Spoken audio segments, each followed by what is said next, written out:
In the dim glow of a forgotten office basement, Harold Jenkins tallied his final ledger, not with numbers, but with the weight of betrayal. At 68, after decades of loyalty, his boss had cheated him out of everything. But Harold wasn't done. From the ashes of ruin, he'd forge an empire, and return not for forgiveness, but for the slow, inexorable dismantling of the man who thought he'd buried him alive. Harold Jenkins had always been a man of numbers. Born in a small Ohio town in 1958, he grew up during the tail end of the post-war boom, where hard work was supposed to mean something. His father, a factory foreman who'd lost a hand in a mill accident, drilled into him the value of precision and persistence. "Numbers don't lie, son," he'd say, puffing on a pipe that smelled of cherry tobacco. "People do, but numbers? They're your truth." By the time Harold was 25, he'd earned his accounting degree from a state college, scraping by on scholarships and night shifts at a diner.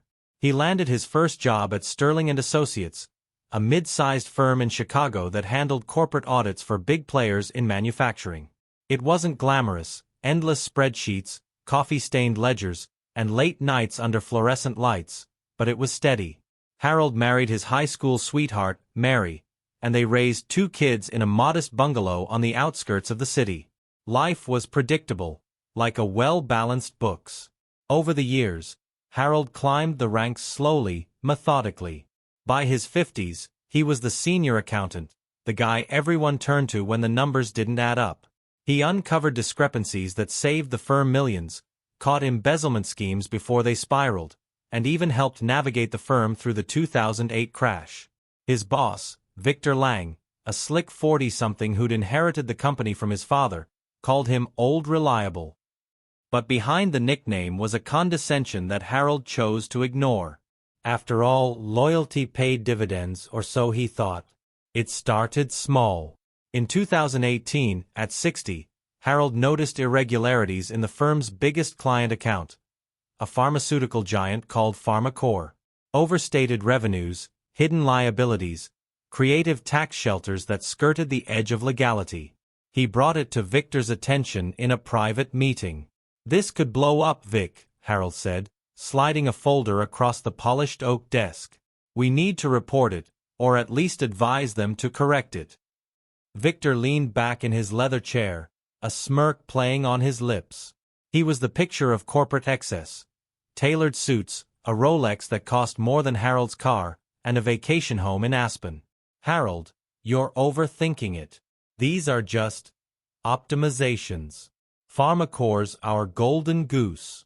You fix the books your way, I'll handle the rest." But Harold couldn't let it go. His father's voice echoed in his head. Numbers don't lie.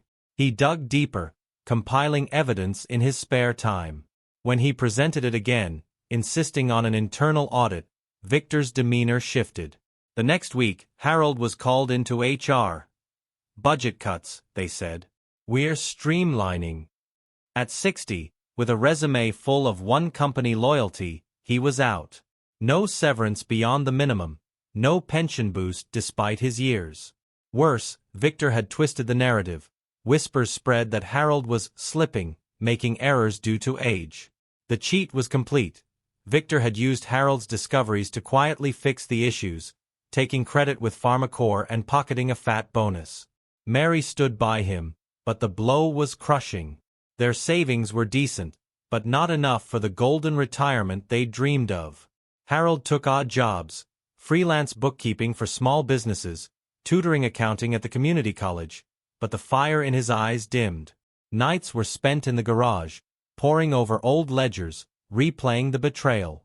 "That snake stole my life," he'd mutter to himself, clenching a pencil until it snapped. Then, one rainy afternoon in 2020, as the world locked down with COVID, Harold received a call from an old college buddy, now a venture capitalist in Silicon Valley. "Heard about your raw deal, Hal. Ever thought about investing? I've got some tech startups that could use a sharp eye like yours."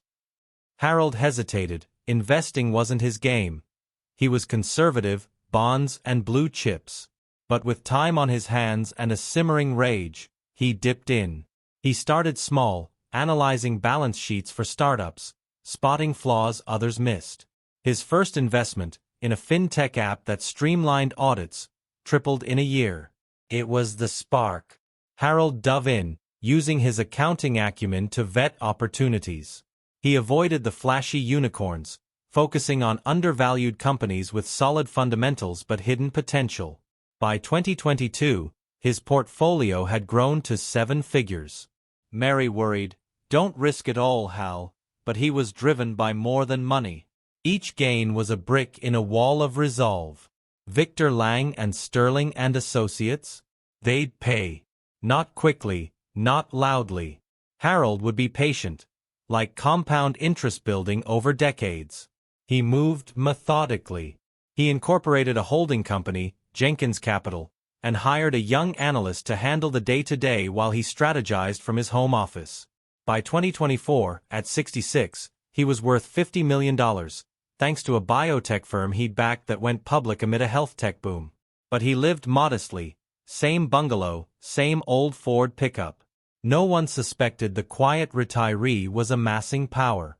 All the while, he kept tabs on Sterling. Victor had expanded, taking on more clients, leveraging PharmaCore's success. The firm was valued at $200 million, with Victor flaunting his wealth in industry magazines. Harold's plan crystallized one evening over a glass of cheap bourbon. He'd destroy them from the inside. Financially, reputationally, completely. First, he'd gather intelligence. Posing as a potential investor through proxies, he obtained Sterling's financials. Weaknesses leaped out: over-leveraged debt, questionable offshore accounts, dependencies on a few key clients. Harold smiled for the first time in years. The numbers never lied. As 2026 dawned, Harold, now 68 and a billionaire after a massive exit from an AI accounting software company he'd seeded, set the wheels in motion. His net worth hovered at $1.2 billion, hidden behind layers of trusts and LLCs. Victor wouldn't see him coming. The betrayal that had shattered Harold's world would now fuel its end. Slow, calculated, total ruin. Harold Jenkins never rushed. That was the secret he'd learned over 6 decades of balancing books. Patience compounds faster than any interest rate. By early 2026, at 68, he had become something Victor Lang could never imagine. An invisible force with more money than the entire Sterling and Associates empire. He kept his life simple on the surface. The bungalow in the Chicago suburbs still had the same creaky porch swing Mary used to love. He drove the same 2012 Ford F-150, now with 180,000 miles on it, because flashy cars draw eyes, and Harold wanted none. But behind closed doors, the garage had become command central. A second-hand server rack hummed quietly in the corner, running encrypted connections to offshore accounts. Spreadsheets filled 3 monitors: Sterling's public filings, private debt schedules he'd obtained through discrete channels, client lists cross-referenced with market data. The first move was surgical. Harold had identified Sterling's Achilles heel, over-reliance on PharmaCore, which now accounted for 42% of revenue. PharmaCore was under quiet regulatory scrutiny for the very accounting irregularities Harold had flagged 8 years earlier. Victor had patched them superficially, but the cracks remained. Harold's holding company, through layered subsidiaries, began quietly buying up PharmaCore stock. Not enough to trigger disclosure, just enough to gain a seat at the table as a concerned minority shareholder. In March 2026, Harold's proxy, a sharp, 35-year-old former SEC attorney named Elena Ruiz, attended a closed-door PharmaCore board meeting in New Jersey. She presented a meticulously documented 47-page report highlighting persistent material weaknesses in their financial reporting, with anonymous sourcing that pointed straight back to Sterling's audits. The board panicked. Within weeks, PharmaCore announced they were reviewing their audit relationship, and quietly shifted a portion of their business to a larger, more reputable firm in New York. Sterling's quarterly earnings call that April was tense.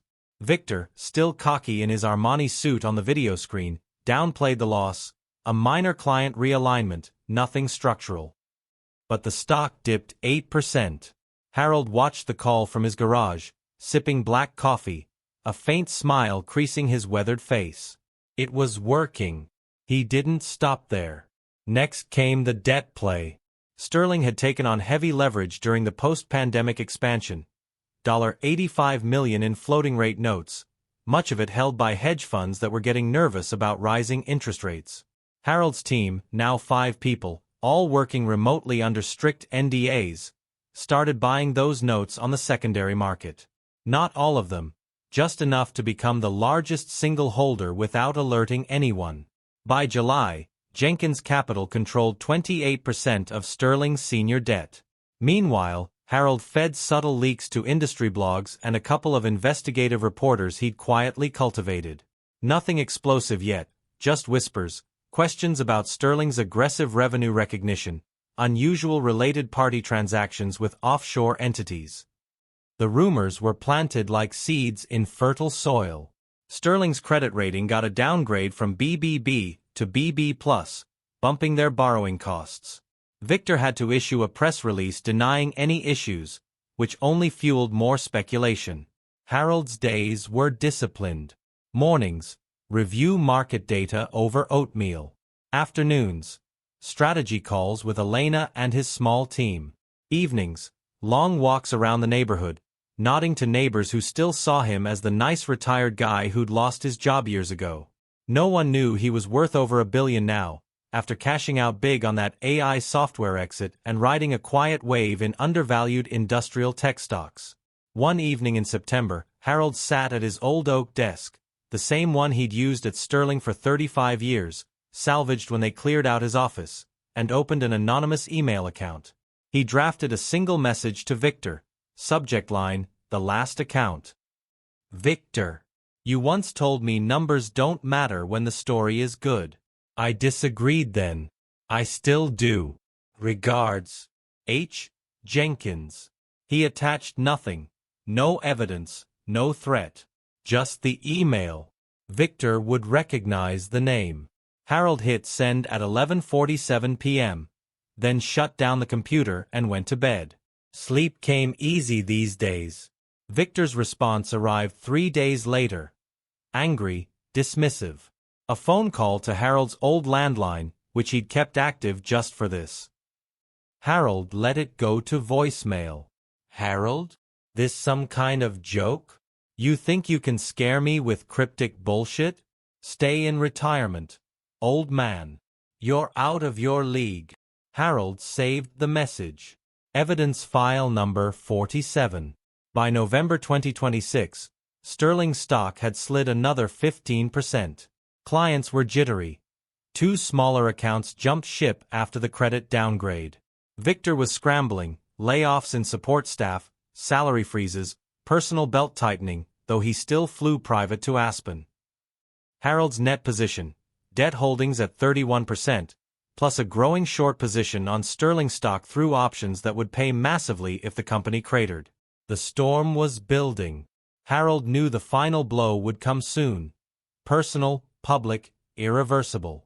But first, he needed Victor to feel safe again. Complacent. That was the cruelest part of the plan. Let the man think he'd weathered the worst. Harold leaned back in his chair, the same chair from his Sterling days, and whispered to the empty room. Almost time, Vic. Almost. By January 2027, Sterling and Associates was bleeding. Revenue down 28% year over year. Key clients gone or on month-to-month contracts. The office lease in the Loop was up for renewal, but cash flow was so thin Victor had to personally guarantee the loan just to keep the lights on. He'd let go of half the staff, sold the company jet, even downsized his own office to a corner suite with no view. The man who once bragged about optimizing everything now looked gaunt in his 2 big suits, dark circles under his eyes from sleepless nights. Harold watched it all from afar, like a fisherman watching the line twitch before the strike. He'd waited until the annual board meeting, February 15, 2027, a cold, gray Wednesday in Chicago. The venue was the same downtown hotel ballroom Sterling had used for years. Crystal chandeliers, long mahogany table, portraits of dead founders on the walls. Victor had called an emergency session to pitch a desperate restructuring plan. More layoffs, asset sales, maybe even a white knight investor. He needed the board's approval to keep the firm alive another quarter. Harold arrived alone, dressed in a plain charcoal suit he'd bought off the rack at Men's Warehouse.